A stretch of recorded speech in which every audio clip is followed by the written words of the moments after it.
મિત્રો હવામાન વિભાગે ભારેથી ભારે વરસાદની આગાહી છે તે પણ કરવામાં આવે છે। આજે મિત્રો અડધી રાત્રે કયા વિસ્તારોની અંદર પણ મિત્રો આપણને મેઘ તાંડવ છે તે પણ જોવા મળવાનો છે। ચેનલ ઉપર પહેલી વાર વિઝિટ કરી રહ્યા છો તો ફટાફટ ચેનલને સબસ્ક્રાઈબ કરો, વિડીયોને લાઇક કરવાનું ના ભૂલતા।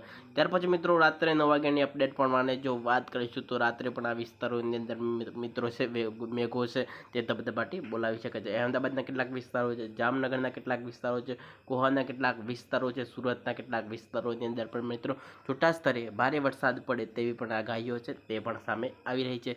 ત્યાર પછી મિત્રો જો વાત કરીએ તો રાત્રે પણ આ વિસ્તારોની અંદર પણ મિત્રો ભારે વરસાદ પડે તેવી શક્યતાઓ છે તે પણ વ્યક્ત કરવામાં આવી છે।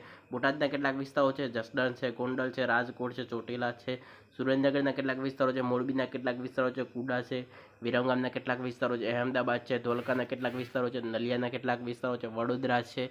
ત્યાર પછી અમદાવાદના કેટલાક વિસ્તારોની અંદર પણ મિત્રો છૂટા સ્તરે ભારે વરસાદ છે તે પણ ખાબકી શકે છે। ત્યાર પછી મિત્રો જો વાત કરીશું તો મિત્રો રાત્રે 12 વાગ્યાની અપડેટ પ્રમાણે જો વાત કરીશું તો રાત્રે કયા વિસ્તારોની અંદર પણ આપણને મેઘો ધબધબાટી બોલાવે તેવી પણ આગાહીઓ છે તે પણ સામે આવી રહેલી છે। તો ચાલો મિત્રો ચેનલ ઉપર સબસ્ક્રાઈબ કરી લેજો, વિડીયોને તમે લાઇક કરો ના ભૂલતા।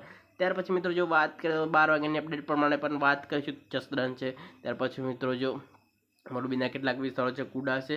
ત્યાર પછી મિત્રો આવા વિસ્તારોની અંદર પણ જો છો તો આપણને કોઈ પણ મોટી વરસાદી સિસ્ટમ છે તે આપણને જોવા નથી મળી રહી। ત્યાર પછી મિત્રો વાત કરીએ તો અમરેલીના કેટલાક વિસ્તારોની અંદર પણ મિત્રો છૂટા સ્તરે આપણને નાનકડા ઝાપટા છે તે પણ જોવા મળી શકે છે। અમરેલી છે, ભાવનગર છે, મહુવાના કેટલાક વિસ્તારો છે, આવા વિસ્તારોની અંદર પણ મિત્રો છૂટા સ્તરે એકાદા 2-3 ઝાપટા છે તે જોવા મળી શકે છે। ગોંડલના કેટલાક વિસ્તારો છે, જસદણ છે, બોટાદ છે, ત્યાર પછી મિત્રો આવા બધા વિસ્તારોની અંદર પણ મિત્રો છૂટા સ્તરે એકાદું નાનકડું ઝાપટું છે તે પણ આપણને જોવા મળી શકે છે। ત્યાર પછી આપણે મિત્રો સાબરકાંઠા હિંમતનગરની જો વાત કરીશું ત્યાં પણ વરસાદી માહોલ કેવો રહેવાનો છે ફટાફટ ચેનલને સબસ્ક્રાઈબ કરી દેજો। ચેનલ ઉપર નવા છો તો સબસ્ક્રાઈબ કરી, વિડીયોને લાઇક કરી, બીજા મિત્રોની અંદર શેર કરવાનું ના ભૂલતા। ત્યાર પછી મિત્રો જો વાત કરીએ તો આપણે મિત્રો 9 વાગ્યાની 12 વાગ્યાની અપડેટ પ્રમાણે જો વાત કરીશું તો ગાંધીના ભુજ છે, રાપર છે, મોરબી છે, કુડા છે, તેવા વિસ્તારોની અંદર પણ મિત્રો રાત્રે પણ મિત્રો વરસાદ ધબધબાટી બોલાવે તેવી પણ આગાહીઓ છે તે પણ સામે આવી રહી છે। તો ચાલો મિત્રો બીજી અપડેટ સાથે મળીશું, રજા આપશો, વંદે માતરમ।